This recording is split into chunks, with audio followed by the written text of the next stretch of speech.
can see the board. Okay, so today in class, I'm going to go over some of the words whose origin I talked about in the video. So the first one we're going to cover today in class is taxi. Does anybody know how taxi came about? No? Well, that's good for you, because I'm going to tell you. So what happened, there were these Greek philosophers, right? This is important, so I'm writing it on the board, so you should learn it. There were these Greek philos, and then they're like responsible for a lot of the spreading of modern, and that's unfortunate. Well, class, minor interruption. Sorry, a minor literally just ran through the classroom, and it was very, very, very rude. So there was Greek philosophers, they went everywhere. Now these guys, they spread a lot of modern English. We should all actually thank them for their hard work, because they're where we know most of our English from. And other thing they did is these Greek philos were responsible for the 6th clause of Latin. Nobody really knew about the 6th clause of Latin. But then we were digging up some graves in the Sahara, which is of course not close to Greek, because they moved away, because the neighbors were too loud. And they moved away, and they just started randomly making new words. Sometimes it was slang, sometimes it was important things. But one of the things they did is they made the word taxi. So they went to freaking Sarabia. Yeah, Sarabia, that's a good place. And they were in there, and our modern word for this would probably be an Uber. An Uber is a thing that, like, you pay them money, they drive you places. An Uber. However, in the ancient world, it wasn't an Uber, it was just you 5 times. Or and so they were getting in the taxis. And normally will say hello, but these people, they were very business oriented. So instead of saying hello once they got into the ooze, they would just say, how much money would you want from me? And so the first person who got in these, this Greek philosopher, he went in one of these taxis, and he said, how much taxes do you want from me? And then the driver went, like, a lot of money, and he went, taxi?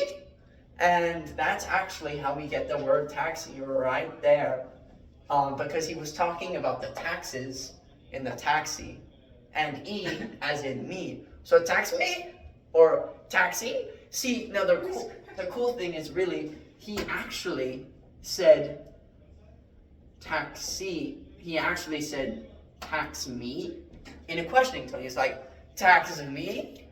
But because he had hay fever and he was slurring his words and he was just dumb and a little, instead of saying tax me, he went tax me.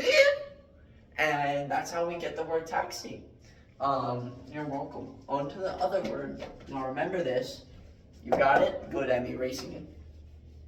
So the other thing we got from the Greek philosophers was the word for bread. They went to many places. They went to Sarabia and like all across the globe. But one of the places they went to was Spain and or Mexico. Places with the Spanish language. No one really knows how many. And they went over there. And minor Spanish for you, pan is the Spanish word for bread. Now, you want to know where we get this word from? So one of these Greek philosophers, who was like, kind of like Jamaican, not like actual ethnicity, but like the type of vibe, he had like dreadlocks, and he talked like this brother, and he went over there, and one of the instruments from that area was this thing called a hand pan. I don't know if you guys can see the foreshadowing of hand pan, but the hand pan looks like a turtle shell, kinda.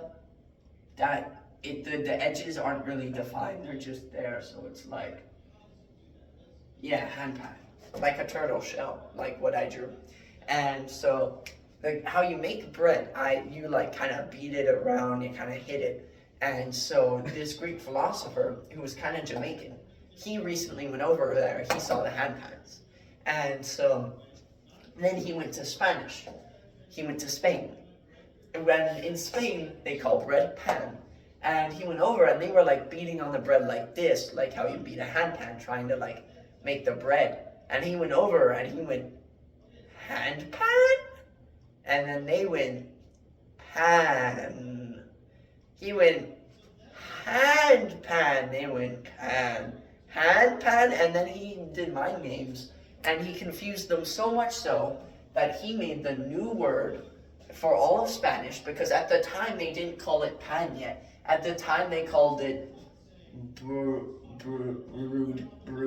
B-R-U-D. That's what they called bread originally. But then when this Greek philosopher came in, he confused them so much so that he made them think, instead of bread being called brud, which is what they called it at the time, he swapped it to hand pan. So just to reiterate, Greek philosopher went to Spain. At the time they called bread brud.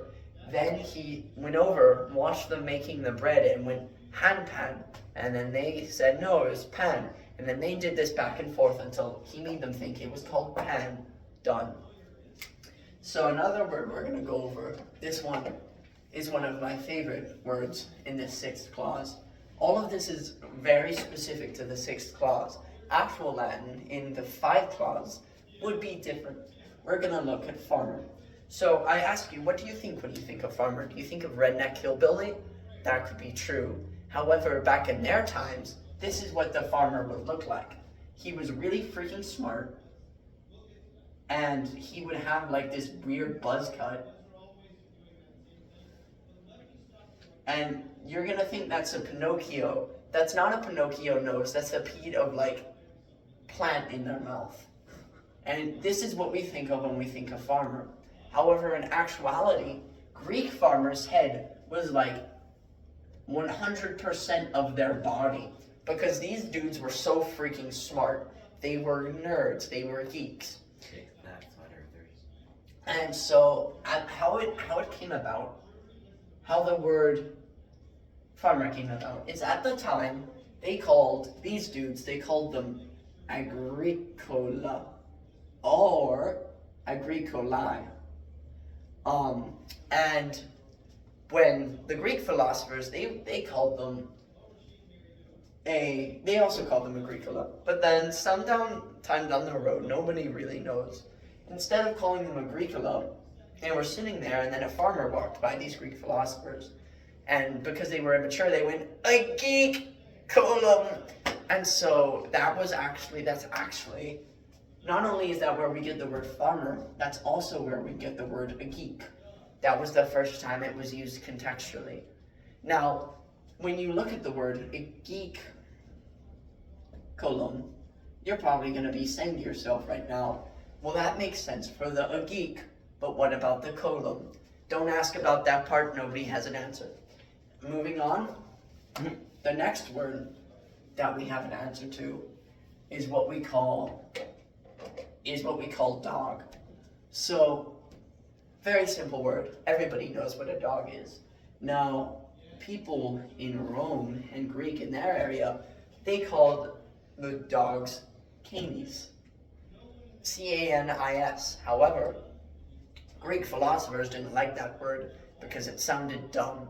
So one day, a dog was walking by, and a couple philosophers pointed at it and went canis. But this Greek philosopher's name, we don't have a lot of the names from Greek philosophers, but this is one of the most important ones. He was called Agricochrysazada. Agricochrysazada. And he pointed at the dog and he went, dog. We also suspect that he was high on dope. And so that's where we get the word dog from. Not canis or dog, but dog. And then the last word we're going to look at today is evil. So the Latin word for evil is what we call malo. So one thing about Greek philosophers, they could be hella annoying. And so one day the Greek philosopher was walking around and he looked at the word malo,